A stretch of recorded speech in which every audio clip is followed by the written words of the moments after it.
아침에 눈을 뜨고 휴대폰을 확인했는데 입금 알림이 와 있습니다. 100만 원이 넘는 돈이 내 계좌로 들어와 있는 상황이죠. 순간 기분이 좋아질까요? 아니면 이상하다는 생각이 먼저 들까요? 대부분은 누군가 실수로 보낸 게 아닐까 생각하실 텐데요. 문제는 바로 이 순간부터 시작됩니다. 여러분이 아무것도 하지 않아도, 심지어 그 돈을 손도 대지 않아도 3시간에서 4시간 안에 여러분의 모든 금융거래가 멈출 수 있습니다. 지금부터 이 이야기를 자세히 풀어보겠습니다.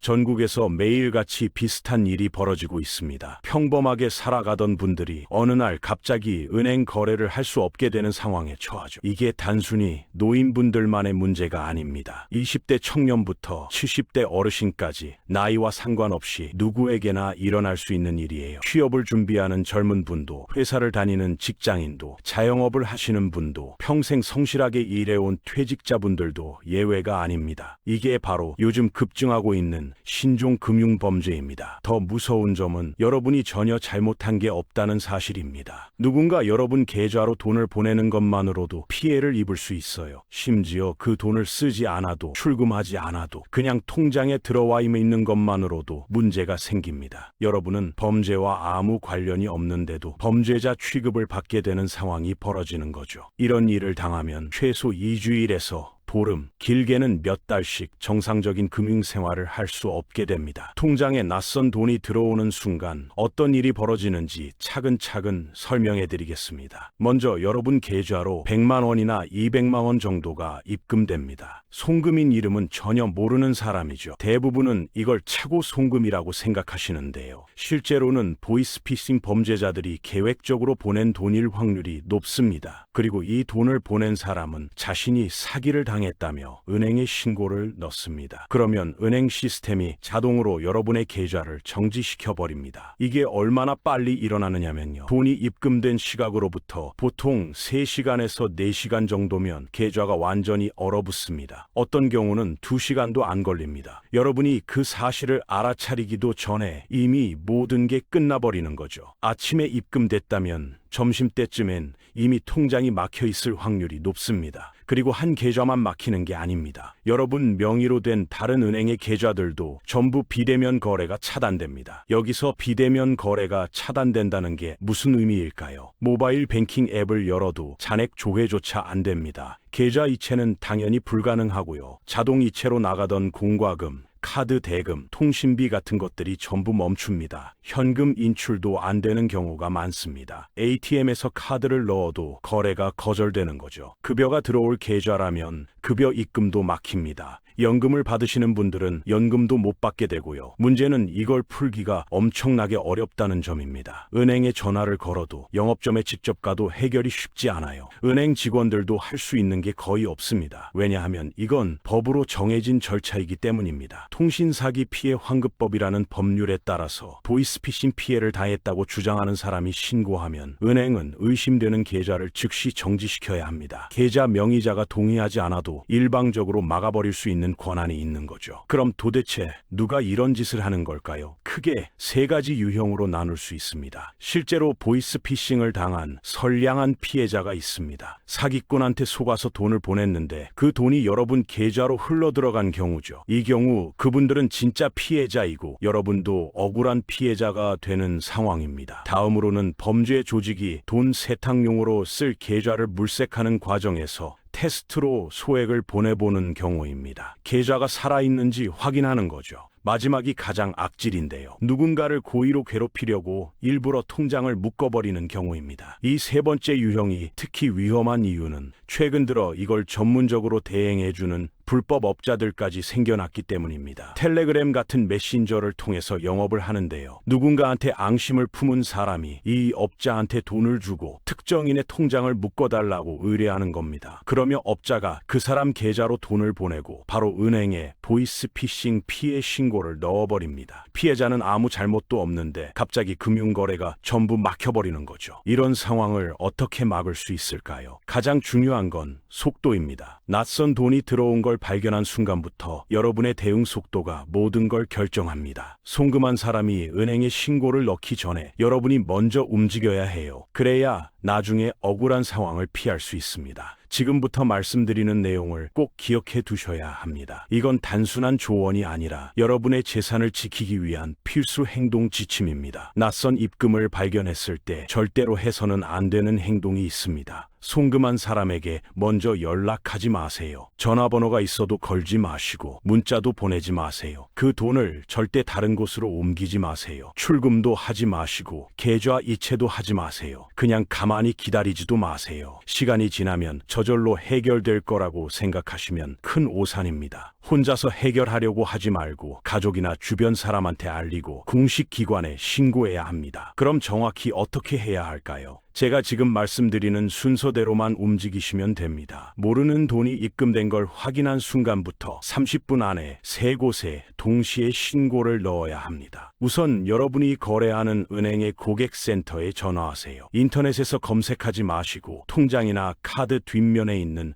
공식 전화번호로 거세요. 그 다음 금융감독원 1332번으로 연락하세요. 이 번호는 꼭 외워두시거나 휴대폰에 저장해 두세요. 마지막으로 경찰청 112에도 신고를 넣으세요. 이 3곳에 전화할 때 뭐라고 말해야 할까요? 이렇게 말씀하시면 됩니다. 제 계좌에 모르는 돈이 들어왔는데 전혀 받을 이유가 없는 금액입니다. 혹시 금융범죄와 관련된 건 아닌지 확인해 주시고 제가 피해자라는 사실을 기록으로 남겨주세요. 이렇게 말하면 됩니다. 그리고 반드시 접수 번호를 받으세요. 나중에 이게 중요한 증거가 됩니다. 문자로 보내달라고 요청하시거나 직접 메모해 두세요. 신고를 마쳤다면 이제 증거를 모아야 합니다. 이게 다음으로 중요한 단계입니다. 나중에 억울한 일을 당하지 않으려면 증거가 있어야 하거든요. 어떤 증거를 모아야 할까요? 우선 입금 내역을 캡처하세요. 은행 앱을 열어서 거래 내역 화면을 스크린샷으로 찍으세요. 입금 시각, 금액, 송금인 이름이 다 보이게 찍어야 합니다. 입금 알림 문자 메시지도 저장하세요. 문자함에서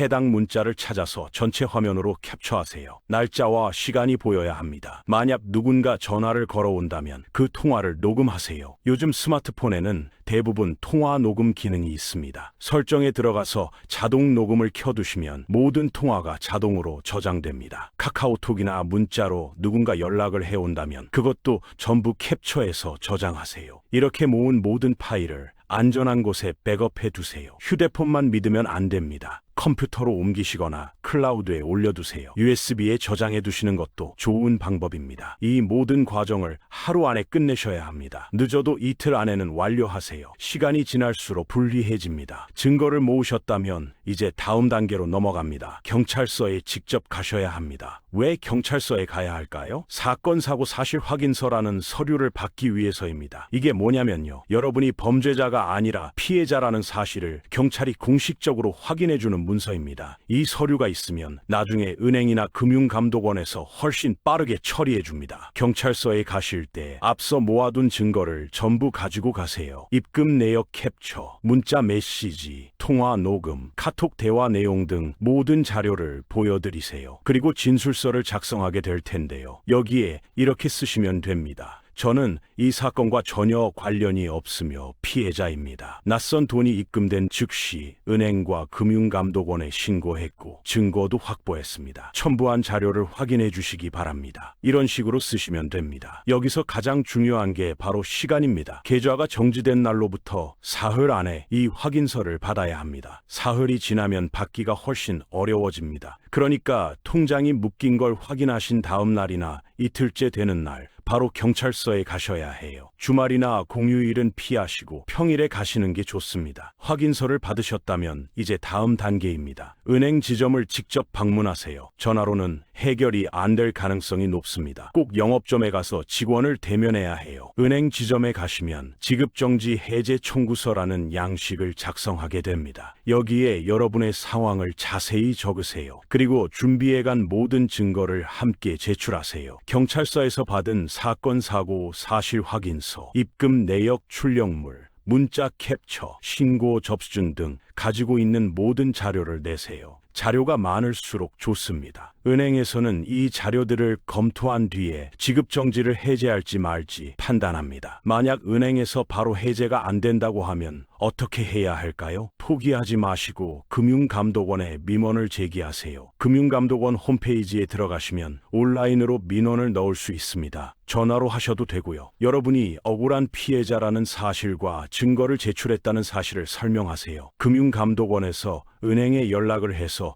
빨리 처리하라고 압력을 넣어줍니다. 이렇게 하면 대부분 1주일에서 2주일 안에 해결됩니다. 그런데 만약 여러분이 이런 절차를 제때 밟지 못하면 어떻게 될까요? 통장이 몇 달씩 묶여 있을 수 있습니다. 최소 6개월, 길면 1년 넘게 걸리는 경우도 있어요. 그 기간 동안 여러분은 어떤 금융거래도 제대로 할 수 없습니다. 급여나 연금을 못 받고 공과금을 못 내서 연체가 쌓입니다. 신용 등급이 떨어지고 나중에 대출도 받기 어려워집니다. 새로운 계좌를 만드는 것도 힘들어지고요. 더 큰 문제는 경제적 피해뿐만 아니라 정신적 스트레스입니다. 아무 잘못도 안 했는데 범죄자 취급을 받는다는 게 얼마나 억울하고 화가 나는 일이겠습니까? 주변 사람들한테 설명하기도 난처하고요. 통장이 막혔다고 하면 다들 이상하게 쳐다봅니다. 혹시 무슨 나쁜 일을 한 건 아닌가 의심하는 시선을 받을 수도 있어요. 자영업을 하시는 분들은 장사가 안 됩니다. 고객들한테 돈을 받을 방법이 없으니까요. 그래서 예방이 중요합니다. 통장이 묶인 후에 대응하는 것보다 애초에 이런 일이 안 생기게 하는 게 100배 낫습니다. 평소에 습관을 들여놓으면 이런 위험을 크게 줄일 수 있어요. 지금부터 말씀드리는 몇 가지 습관을 꼭 실천하세요. 매일 아침 통장 잔액을 확인하는 겁니다. 일어나자마자 은행 앱을 열어서 잔액이 어제와 똑같은지 보세요. 만약 모르는 돈이 들어왔다면 즉시 알아챌 수 있겠죠. 일주일에 한 번은 거래 내역을 꼼꼼히 점검하세요. 매주 같은 요일을 정해서 입금 내역, 출금 내역, 자동 이체 내역을 전부 확인하세요.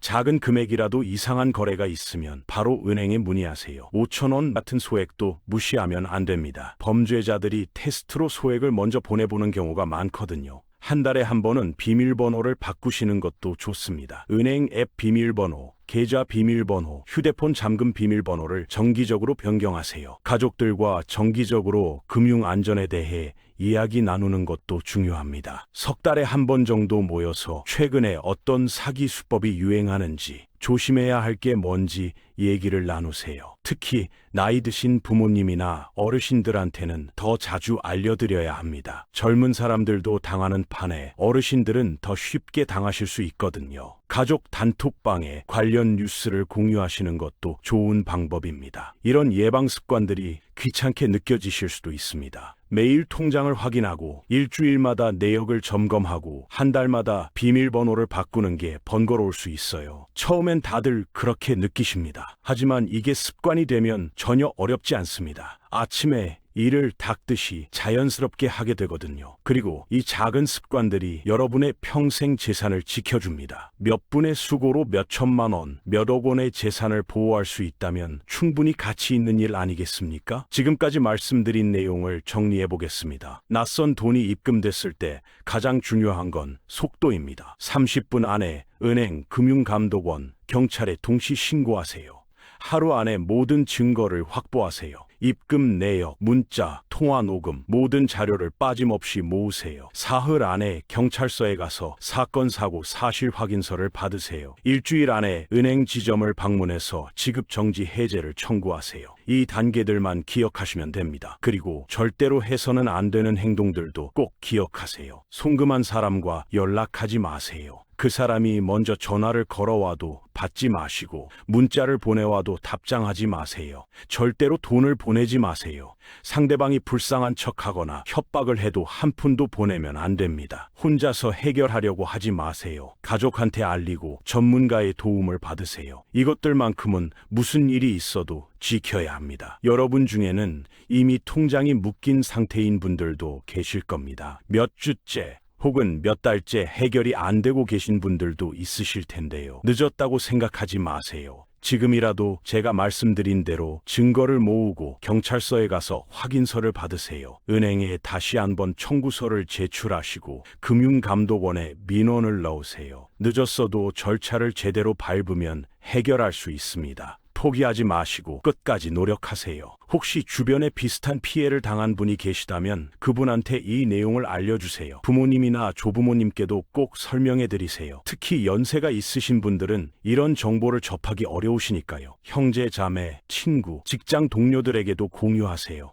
한 사람이라도 이런 피해를 막을 수 있다면 그게 우리 모두를 위한 일입니다. 금융범죄는 남의 일이 아닙니다. 내일 당장 여러분한테 일어날 수 있는 일이에요. 은행마다 대응 방식이 조금씩 다르다는 점도 알아두셔야 합니다. 어떤 은행은 전화로 문의해도 친절하게 안내해주지만 어떤 은행은 규정만 되풀이합니다. 어떤 은행은 지점에 가면 바로 처리해주지만 어떤 은행은 몇 주씩 기다리라고 합니다. 심지어 같은 은행이라도 어떤 직원을 만나느냐에 따라 결과가 달라지기도 해요. 그러니까 한 번에 해결이 안 되더라도 계속 시도해보세요. 다른 지점을 방문해보시거나 다른 시간대에 전화해보세요. 인터넷 전문 은행을 이용하시는 분들은 더 어려운 상황에 처할 수 있습니다. 대면 지점이 없으니까 직접 찾아가서 해결할 수가 없거든요. 전화나 챗봇으로만 소통해야 하는데 이게 답답할 수 있어요. 상담원마다 하는 말이 다르고 명확한 해결책을 제시하지 못하는 경우가 많습니다. 이럴 때는 더욱더 금융감독원의 도움이 필요합니다. 금융감독원에 민원을 넣으면 은행 측에서 좀 더 적극적으로 대응하게 됩니다. 최근 들어 일부 은행에서는 이런 문제를 해결하기 위해 새로운 시스템을 도입하고 있습니다. 인공지능을 활용해서 이상 거래를 빠르게 감지하고 고객에게 즉시 알려주는 시스템이에요. 낯선 돈이 입금되면 자동으로 고객한테 전화를 걸어서 확인하는 거죠. 그리고 진짜 피해자라고 판단되면 신고 금액만 남기고 나머지는 바로 해제해주는 서비스도 있습니다. 이런 은행들은 처리가 훨씬 빠릅니다. 하지만 아직 모든 은행이 이런 시스템을 갖추고 있는 건 아닙니다. 대부분의 은행은 여전히 수동으로 처리하고 있어요. 그래서 고객이 직접 움직여야 합니다. 은행이 알아서 해주길 기다리면 안 되고 여러분이 적극적으로 증거를 제시하고 해제를 요구해야 해요. 수동적으로 기다리는 것과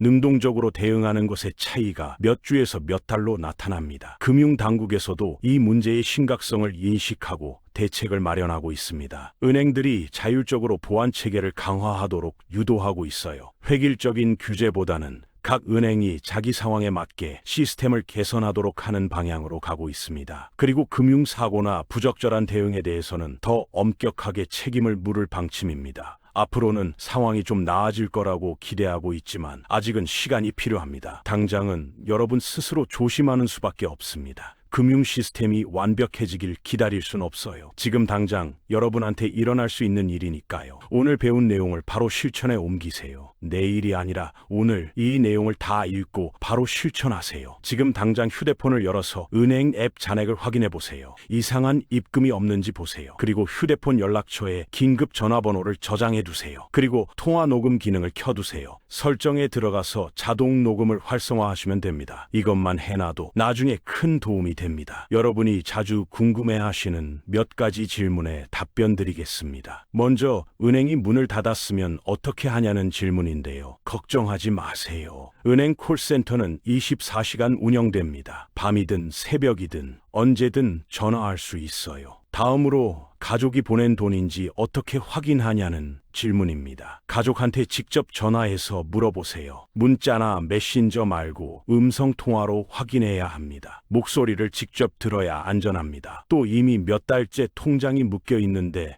어떻게 하냐는 질문도 많습니다. 늦었다고 생각하지 마세요. 지금이라도 증거를 모으고 경찰서에 가서 확인서를 받으세요. 은행에 다시 청구서를 내고 금융감독원에 민원을 넣으세요. 늦어도 절차를 제대로 밟으면 해결할 수 있습니다. 그리고 법률 전문가의 도움이 필요한 경우도 있습니다. 무료 법률 상담을 받을 수 있는 곳이 많으니까 찾아보세요. 모바일 뱅킹 앱도 항상 최신 버전으로 업데이트하세요. 보안이 계속 강화되고 있으니까 구버전을 쓰시면 위험합니다. 앱스토어나 플레이 스토어에서 업데이트 알림이 오면 바로바로 설치하세요. 그리고 공공 와이파이에서는 절대 금융거래를 하지 마세요. 카페나 지하철 같은 곳의 무료 와이파이는 보안이 약합니다. 꼭 자기 데이터나 안전한 와이파이를 쓰세요. 비밀번호도 중요합니다. 생일이나 전화번호 같은 추측하기 쉬운 번호는 피하세요. 숫자와 특수문자를 섞어서 복잡하게 만드세요. 여러 계좌에 같은 비밀번호를 쓰지 마시고 각각 다르게 설정하세요. 비밀번호를 휴대폰 메모장에 적어두는 것도 위험합니다. 누군가 여러분 휴대폰을 보게 되면 다 노출되니까요. 종이에 적어서 안전한 곳에 보관하시는 게 낫습니다. 이메일이나 문자로 온 링크는 함부로 클릭하지 마세요. 은행을 사칭한 피싱 메시지가 정말 많습니다. 겉보기엔 진짜 은행에서 보낸 것처럼 보이지만 사실은 가짜인 경우가 많아요.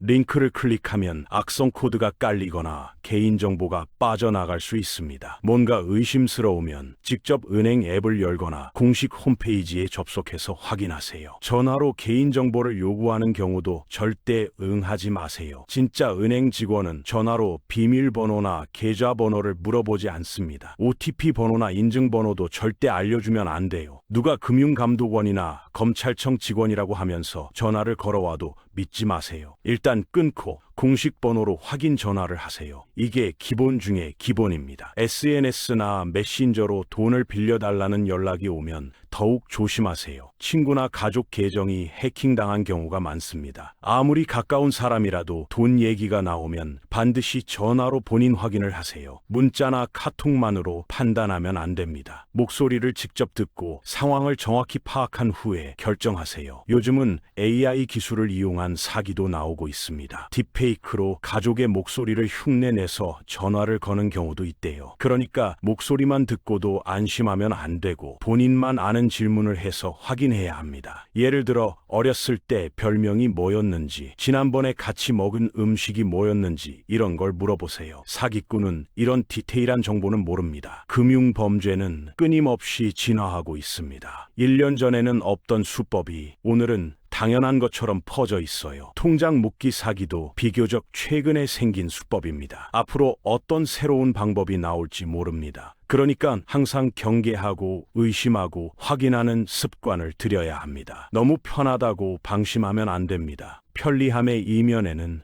항상 위험이 도사리고 있습니다. 가족들과 정기적으로 금융 안전에 대해 대화를 나누세요. 특히 청소년 자녀가 있다면 더욱 중요합니다. 요즘 아이들은 모바일 기기를 많이 쓰는데 금융 교육은 부족한 경우가 많거든요. 용돈을 받아서 계좌를 관리하기 시작하면 기본적인 금융 안전 수칙을 가르쳐 주세요. 어릴 때부터 습관을 들이면 평생 도움이 됩니다. 노년층 가족이 계시다면 더 자주 챙겨드려야 합니다. 어르신들은 스마트폰이나 모바일 뱅킹에 익숙하지 않으세요. 그래서 더 쉽게 사기를 당하실 수 있어요. 정기적으로 부모님이나 조부모님 통장을 함께 확인해 드리세요. 이상한 거래가 없는지 보시고 의심스러운 게 있으면 바로 조치를 취하세요. 어르신들 휴대폰에 필요한 앱을 깔아드리고 사용법도 알려드리세요. 특히 조심해야 할 상황들이 있습니다. 큰돈이 오가는 시기에는 평소보다 더 철저하게 계좌를 관리하셔야 해요. 부동산 거래를 앞두고 계시거나 결혼 준비를 하시거나 자녀 학자금을 준비하시는 경우, 이럴 때는 계약금이나 등록금 같은 중요한 돈을 입금해야 하는 시점이라 계좌가 막히면 정말 큰 문제가 생깁니다. 이런 중요한 시기 전후로는 매일 통장을 확인하시고 조금이라도 이상한 점이 있으면 즉시 은행에 연락하세요. 자영업을 하시는 분들도 특별히 주의가 필요합니다. 사업용 계좌가 묶이면 매출 입금을 받을 수 없고 거래처에 대금을 지급할 수도 없어요. 며칠만 그래도 사업에 큰 타격이 오니까 더욱 철저하게 관리하셔야 합니다. 프리랜서나 여러 곳에서 수입이 발생하는 분들도 마찬가지입니다. 예상하지 못한 입금이 있으면 반드시 출처를 확인하세요. 대출이나 신용카드를 사용하시는 분들은 상환 계좌 관리에 특히 신경 쓰세요. 계좌가 묶이면 자동이체가 안 되고 연체가 발생해서 신용 등급이 떨어집니다. 보험료나 적금도 마찬가지고요. 장기적인 금융 계획에 차질이 생길 수 있으니까 자동이체 내역도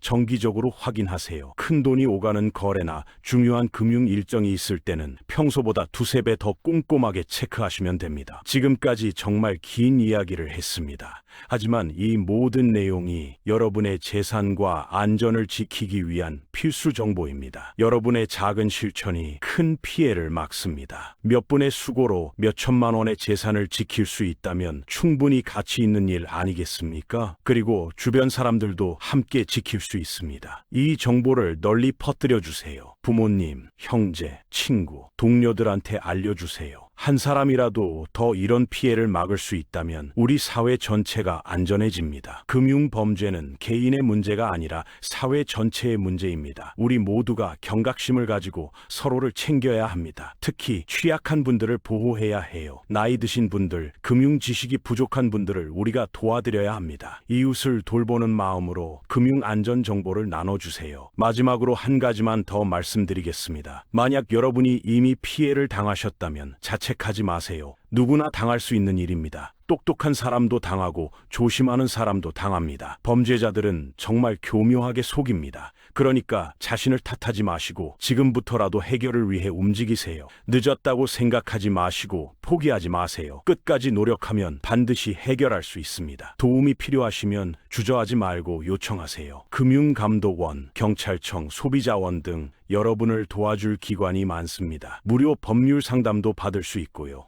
혼자 끙끙 앓지 마시고 적극적으로 도움을 구하세요. 그게 가장 빠른 해결 방법입니다.